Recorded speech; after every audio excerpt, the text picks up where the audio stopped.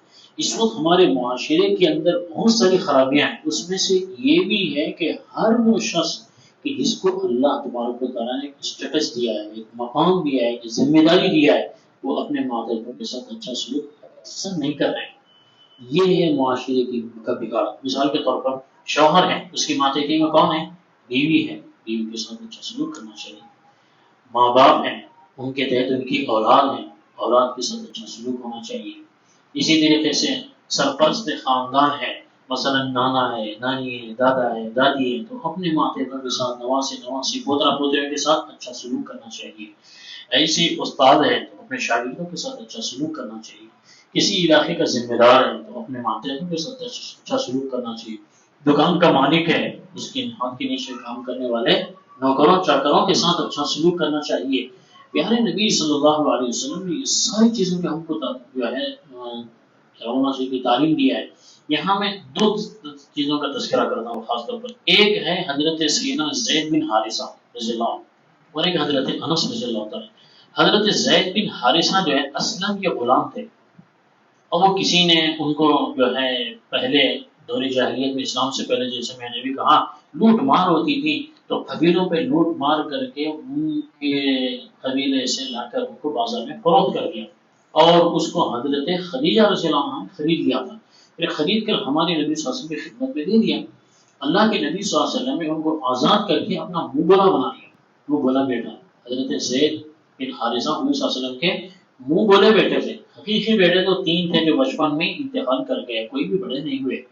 تو حضرت زید بن حارثہ کے بارے میں آتا ہے کہ جب ان کے حقیقی جو ماں باپ تھے ان کو معلوم ہوا کہ ہمارا بچہ تو آزاد ہے، ہمارا آزاد خاندان ہے، ہم لوگ غلام نہیں ہیں، مگر ہمارا بچہ جو ہے زید و محمد کے پاس ہے، غلام بن کر کسی نے ہم کو فروخت کر دیا، وہ لینے کے لیے آئے۔ پیارے نبی صلی اللہ علیہ وسلم سے بات کیا، آپ صلی اللہ علیہ وسلم فرمایا کہ بالکل ٹھیک ہے، اگر تم کو اپنا بچہ چاہیے ہم رخصت کرنے کے لیے تیار ہیں، آپ اپنے بچے کو لے جا سکتے ہیں۔ لیکن ماں باپ نے جب حضرت زید رضی اللہ عنہ سے بات کیا تو کہا کہ نہیں، تم جیسے ہزاروں میں لاکھوں بڑھ کے بہترین باپ مجھے محمد کی شکل میں مل چکا ہے، اور ماں حضرت عائشہ رضی اللہ عنہ کی شکل میں بہترین ماں مجھے مل گئی، ایسے ماں باپ کو چھوڑ کر میں جانے تیار نہیں۔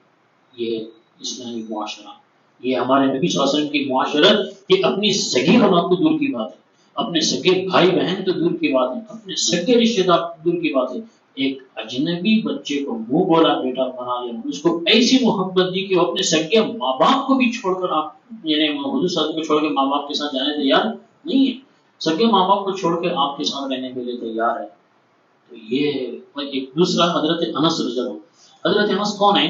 یہ رشتے میں ہمارے نبی صلی اللہ علیہ وسلم کے خالہ ہیں۔ یہ اصل میرا یہ انٹرسٹڈ ٹاپک ہے، میں سمجھا تھا کہ آج میرے کو یہ خاندان کے اوپر بولنا ہے، کہ میرا جو انٹرسٹڈ ٹاپک ہے سیرت میں وہ گھریلو خاندانی گھریلو زندگی، تو اس پر میں کافی دلچسپی سے اور کافی تفصیل سے بولتا ہوں، مگر حضرت انس رضی اللہ عنہ جو ہے برات نبی کریم صلی اللہ علیہ وسلم کے خلیل بھائی، حضرت ام سلیم رضی اللہ عنہ جو ہے وہ آپ کی خالہ محترمہ تھی، ان کے بیٹے تھے حضرت انس رضی اللہ عنہ۔ بچپن میں ان کے شوہر مسلمان نہیں ہوئے تو حضرت ام سلیم رضی اللہ عنہ ان سے جدائی کی اختیار کر لی، اور یہ سوچا کہ میرا بچہ چھوٹا ہے، سسرال والے کافر مشرکہ ہیں، میرے بچے کو لے کے کافر مشرک بنا دیں گے کہیں، اس لیے ڈر کے مارے حضرت ام سلیم رضی اللہ عنہ نے حضرت انس رضی اللہ عنہ کو اللہ کے نبی صلی اللہ علیہ وسلم کی خدمت میں پہنچا دیا۔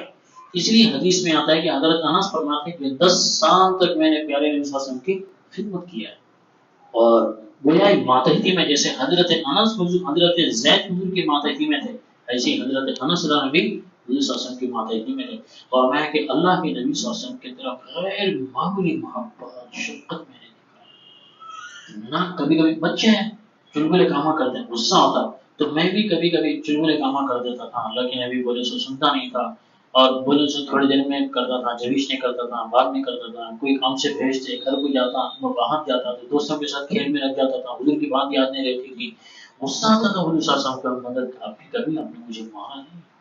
ایک مرتبہ فرماتے کہ بہت زیادہ غصہ اگر اللہ کے نبی صلی اللہ علیہ وسلم نے دیکھا تو ایک مرتبہ یہ دیکھا کہ آپ کسی ضروری کام سے بھیجیں، میں دوستوں کے ساتھ کھیل میں لگ گیا، حضور صلی اللہ علیہ وسلم تلاش کرتے کرتے پہنچ گئے جہاں میں کھیل رہا تھا، آپ کے پاس مسواک تھی، غصے میں فرمایا میں نے تجھے اس کام کے لیے بھیجا، تو نے کیوں نہیں کیا؟ بس خالی ڈانٹتے ہوئے مسواک دکھایا، مانے نہیں، بس فرمایا کہ بہت زیادہ غصہ ہو گیا۔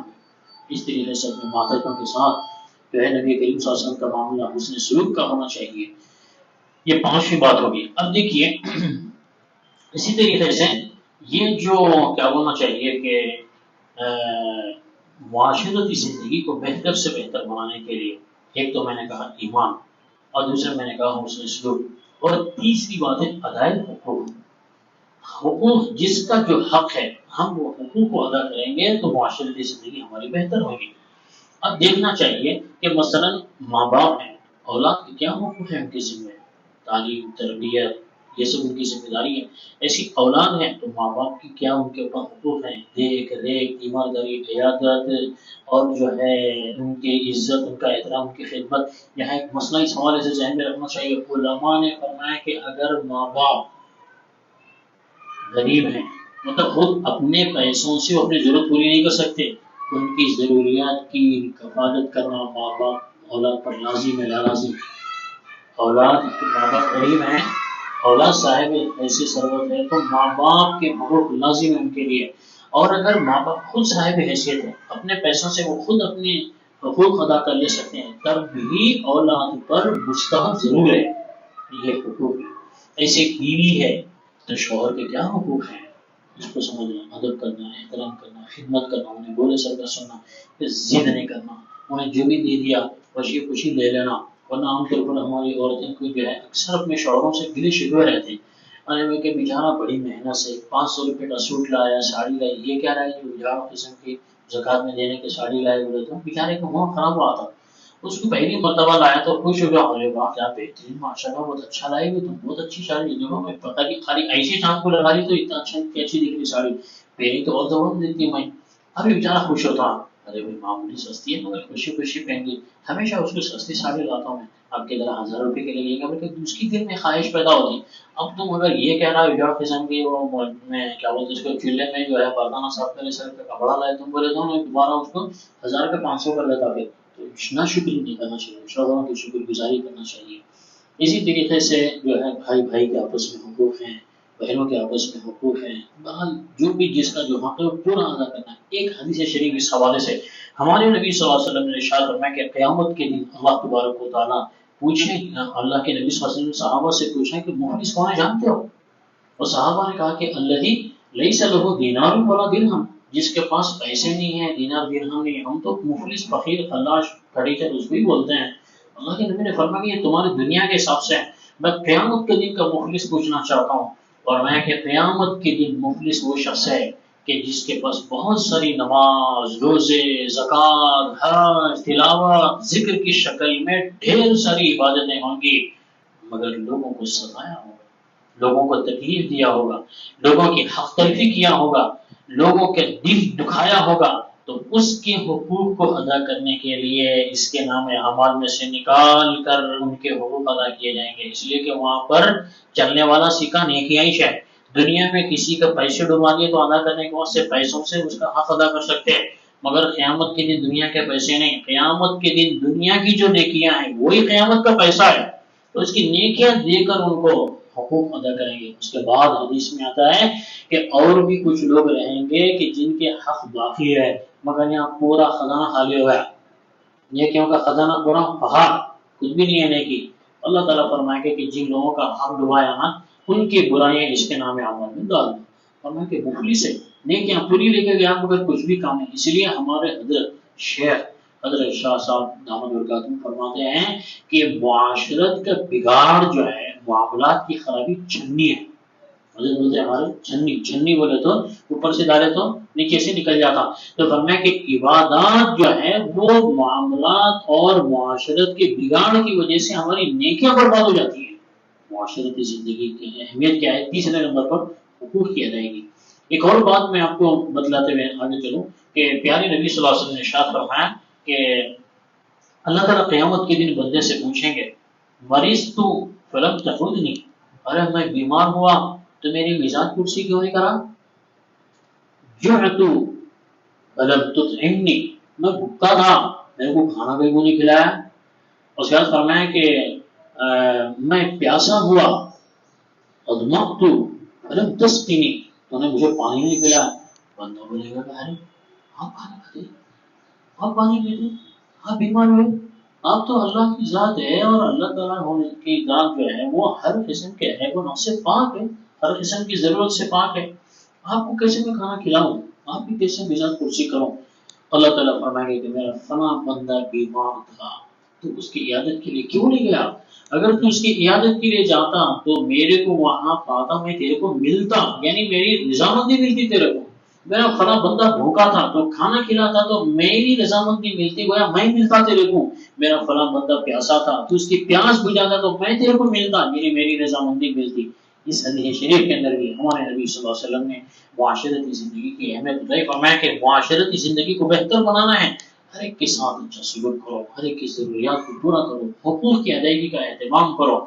ایسے ہی جو ہے معاشرتی زندگی کا چوتھا اہم حصہ جو ہے وہ ایذاء مسلم سے بچنا ہے، کسی کو تکلیف نہیں پہنچنا ہمارے سے. کیونکہ میں نے بتایا کہ معاشرے کے اندر جو ہے وہ مختلف افراد کا مجموعہ ہوتا ہے جس میں سے ایک دوسرے سے فائدے وابستہ ہوتے ہیں، ضروریات وابستہ ہوتی ہیں، تو ظاہر بات ہے کہ تکلیفیں بھی جڑی ہوئی رہتی ہیں. اس لیے بہترین معاشرے کے لیے اللہ کے نبی کا بتایا اصول یہ ہے کہ تکلیف نہ پہنچاؤ، کسی اپنے سے کسی کو تکلیف نہیں پہنچنا. وہ مشہور حدیث ہے، پیارے نبی نے فرمایا کہ المسلم من سلم المسلمون من لسانه ويده، فرمایا کہ بہترین اور اچھا مسلمان وہ ہے کہ جس کی زبان سے، ہاتھ سے دوسرے مسلمانوں کو بھی تکلیف نہیں پہنچنا. ہمارا مذہب تو یہ بتلاتا ہے کہ دوسروں کو تکلیف پہنچانا تو دور کی بات ہے، راستے میں کوئی تکلیف دینے والی چیز پڑی ہوئی ہے تو اس کو ہٹا دینا بھی ایمان کا حصہ ہے، اس کو ہٹا دینا بھی ایمان کا حصہ. فرمایا کہ ایمان کا ادنا ترین درجہ ہے. ایسی آپ نے فرمایا کہ من نفس کربتا من کرب الدنیا نفس اللہ کربتہ یوم القیامہ، جو دنیا کے اندر کسی کی مصیبت اور پریشانی کو دور کرے گا اللہ تعالیٰ قیامت کی اس کی پریشانی کو دور کریں گے. میں اس حدیث کو سمجھانے کے لیے بولتا ہوں بھائیو، دنیا کی مصیبت بڑی ہے یا آخرت کی مصیبت بڑی ہے؟ آخرت کی مصیبت کے مقابلے میں دنیا کی بڑی سی بڑی مصیبت بھی بہت چھوٹی ہے. اس لیے حدیث میں آتا ہے کہ دنیا کے اندر جو مصیبتیں پریشانیاں آ رہی ہیں اس کو آدمی برداشت کر لے، ورنہ قیامت کے دن پچھتاوا ہوگا. اللہ تعالیٰ دنیا کے اندر آنے والی مصیبتوں پریشانیوں پر صبر کی وجہ سے جو اعلیٰ ترین اجر و ثواب دیں گے اس کو دیکھ کے تمنا کرے گا بندہ کہ میرے کو دنیا میں جتنے پریشانیاں آئے نا اس سے اور بڑھ کے آتے تو اچھا تھا. میرے جسم پر جو ہے لوہے کی کنگھی کی جاتی، میرے جسم کو پینچی سے آگ کی پینچی سے کترا جاتا تو اور جو تصور کرتا اس کا بھی ثواب میرے کو یہاں ملتا. ہمارا اسلامی جو ہونا چاہیے کہ معاشرتی جو پہلو ہے وہ یہ کہ دوسروں کو تکلیف نہیں پہنچانا. آج کیا صورت حال ہے کہ بس آپ جل سے ہو رہے ہیں لوگوں کو تکلیف نہیں دے رہے ہیں، اور اسی طریقے سے جلوس نکال رہے ہیں لوگوں کو تکلیف نہیں دے رہے ہیں، گھروں میں دعوت ہو رہی وہ چلا چھٹی کیا کیا خطرہ کے پورا دعوتاں ہوتے رہتے ہیں، بس کچھ بھی دعوت ہوتی ادھر سے ادھر ایک ڈیرا ادھر ایک ڈیرا ادھر کھانا بھی کہاں جانا، پریشان ٹرافی پھول گلیاں بھرے ہوئے. دوسروں کو تکلیف نہیں دینا چاہیے. اور اس طریقے سے آخری پانچواں اور آخری ستون معاشرتی زندگی کا امر بالمعروف نہیں منکر کرتا ہے. اس لیے کہ بہترین معاشرہ وہ ہے جس معاشرے کے اندر جو ہے برائیاں کم ہوں. اچھا سماج وہ ہے جس میں نیکیاں زیادہ سے زیادہ ہوں۔ اب نیک لوگ جس معاشرے کے اندر ہوتے ہیں وہ بہترین معاشرہ ہوتا ہے، برے اور خراب بگڑے ہوئے لوگ جس سماج کے اندر ہوتے ہیں وہ خراب معاشرہ ہوتا ہے۔ اور لوگوں کے اندر سے برائی کو ختم کرنے کے لیے، لوگوں کے اندر برائی کو کم کرنے کی، ختم کرنے کی محنت ہونی چاہیے۔ معاشرے کے اندر اچھے سے اچھے افراد زیادہ سے زیادہ ہو جائیں، اس کے لیے امر بالمعروف کی جو ہے تلقین ہوتے رہنا چاہیے۔ لوگوں کو نماز کی طرف متوجہ کر رہے ہیں، لوگوں کو دین سکھا رہے ہیں، لوگوں کو جو ہے مسجد سے جوڑنے کی کوشش کر رہے ہیں، لوگوں کو اللہ اللہ سکھا رہے ہیں، لوگوں کو قرآن پڑھنا سکھا رہے ہیں، لوگوں کو اچھے حقوق کی تلقین کر رہے ہیں۔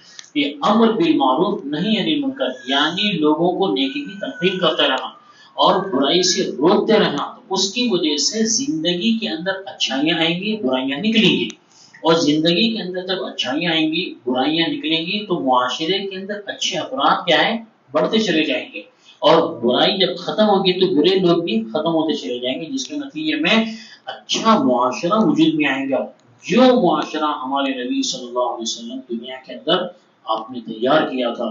اسی طریقے سے آخری پہلو ہے معاشرت کو بہتر سے بہتر بنانے کے لیے کہ آداب کا پہلو، ہر چیز کے آداب ہمارے نبی صلی اللہ علیہ وسلم کو سکھائے، ہمیں کہ مسجد میں آنے کے آداب، گھر میں آنے کے آداب، بیت الخلاء سے نکلنے کے آداب، کھانے کے آداب ہیں، سونے کے آداب ہیں، پانی پینے کے آداب ہیں، کسی کے پاس مہمان بن کے جا کے کھانے کے آداب ہیں، اور کسی کو اپنے پاس مہمان بنا کر بلا کے کھانے کے آداب ہیں، تجارت کے آداب ہیں، شادی کے آداب ہیں، ہر چیز کا ادب، حتیٰ کہ یہاں تک فرمایا کہ ایک مسلمان کے دوسرے مسلمان پر جو حقوق ہیں، جو آداب اس میں سے ایک اہم ترین ہے، تو میں کہ انہیں چھینکا تو اس کی چھینک کا جواب دینا، دعائیں چکا یرحمک اللہ، اور سلام کرنا، سلام کرا تو سلام کا جواب دینا، اور مظلوم کی مدد کرنا، اور راستے بھٹکے ہوئے لوگوں کے کو راستہ دکھانا۔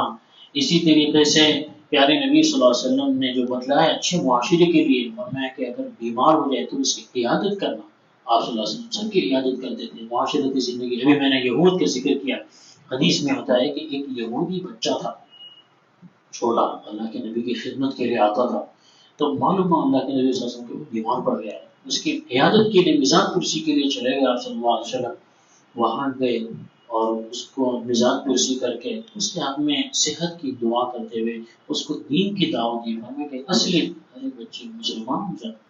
تو حدیث میں ہوتا ہے کہ جب اللہ کے نبی نے اس سے یہ کہا تو نے اپنے باپ کو دیکھا، کیونکہ بچہ چھوٹا تھا، چھوٹے بچے بڑوں کے تابع ہوتے ہیں، اور چھوٹے بچوں کو کبھی بھی بڑوں سے پوچھے بغیر بڑے بڑے کام نہیں کرنا، بڑوں سے پوچھے بغیر چھوٹے جب بڑے بڑے کام کریں گے تو اس کے پیچھے مصیبتیں بھی بڑے بڑے نکلتے ہیں، اس لیے بڑے بڑے مصیبتوں سے بچنے کے لیے بڑوں سے اطلاع دے کے، بڑوں سے مشورہ کر کے، بڑوں کے علم میں لا کے کرنا چاہیے۔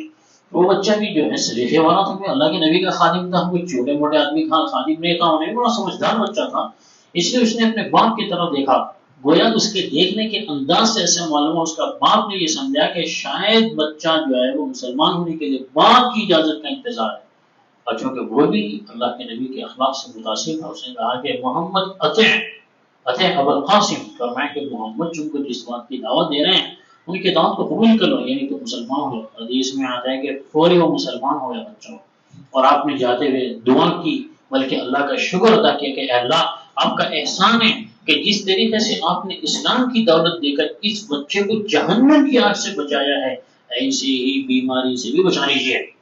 چنانچہ بچہ صحت مند بھی ہو گیا، مسلمان بھی ہو گیا، تو بیمار ہو گیا تو کیا کرنا ہے، مزاج پرسی کرنا، یہ دیکھنا نہیں کہ اپنا دگنا ہمارے سے اس کے کچھ فائدے ہیں نہیں ہیں، اپنے کو لڈو ملتا نہیں ملتا، اس کی عیادت کرے تو کیا پھوٹی کوڑی کا فائدہ نہیں، ایسا نہیں سوچنا، اللہ تعالیٰ کو راضی کرنا ہمارا مقصد ہے، بس اللہ کو راضی کرنا ہے۔ تو خاندان کا غریب بیمار پڑ گیا تو بھی ہم کو ثواب ملنے والا ہے، مالدار بیمار پڑ گیا تو بھی ثواب ملنے والا ہے، ایسے ہی تعزیت انتقال ہو جائے تو تسلی دینا، اس کو پرسا دینا، بولتے پرسا بولے تو بھی نہیں معلوم، ایک دم کیا بولا سکی مکی تقریر ہو جائے گی کہیں، آخر میں تھوڑا ہلکا سا ہزار کے بات کو ختم کر دوں گا۔ چار دوستاں بیٹھے ہوئے تھے، وہ بیچارہ اس میں بھولا بھالا تھا، جو دوستاں کیسا کاٹتے دیکھو آپ، انہیں بلا رہے باپ نے فلاں فلاں دوست نے کہا کہ والد صاحب کا انتقال ہو گیا ہے، بہت اچھے بھی تھے، اپنے بھی ان سے اچھے تعلقات تھے، اب جیسے تعلقات ہوتے ہیں نا وہ حساب سے پوچھنا دل جا کے دینا پڑتا، کیا کرنا پڑتا، اور لاڑ بازار میں بہترین قیمتی بہت اچھا مہنگے سے مہنگا ابد جو ہے لاڑ بازار سے پوچھنا دے کے خریدیں گے، کیا کریں گے،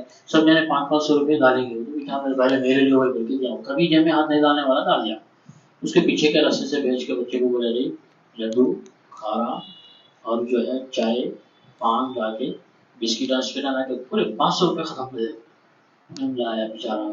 ارے یہ کیا ہے؟ وہی پلسا ہے تمہارا.